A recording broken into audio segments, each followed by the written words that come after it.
Big story today, more than 10,000 Metro Nashville students returned to in-person learning today. But tonight, a back and forth debate continues about the timeline of getting the rest of Davidson County kids back in school buildings. News 4's Ryan Breslin is live outside the Board of Education tonight. Ryan, we know teachers and parents found themselves side by side tonight fighting for different things. Yeah, Tracy, two groups were out here tonight. One of parents saying that they want students to have the option to be back in school by the end of the year or before the end of the year, while some teachers say they are still not getting what they need to safely reopen.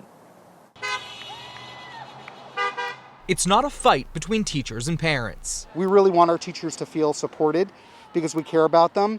But we think it is long past due to give all families the choice to go back. The two rallies outside of the school board Tuesday, both with a focus on what each thinks is best for the students. We just really feel like the way this whole thing has been framed, where we are pitting the health and safety of employees against the needs of students, is a situation in which nobody wins. Parents saying if high school students don't go back to in-person learning until January, it will be almost a full year since they've been in a classroom. And that's just devastating. But some teachers say without smaller class size options to social distance and updated ventilation in buildings, as well as extended sick leave for people who need it, they're bound to get sick. Once that happens, what's going to happen?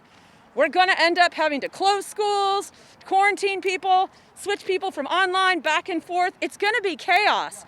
We're saying, why don't we just stick with what we know works and do that? Dr. Adrienne Battle talked about the opening of pre-K through second grade during the meeting. She says they'll work over the next week analyzing data from schools to make sure reopening plans meet the needs of all students and teachers. The latest numbers community-wide are concerning. And if they continue to trend in the wrong direction, it may require deeper discussion about the timeline for a phase-in of students. And Dr. Battle says that it's critical that everyone plays their part to slow the spread of this virus so that they can open as they are planning to do so. But she didn't talk about changing the timeline at all.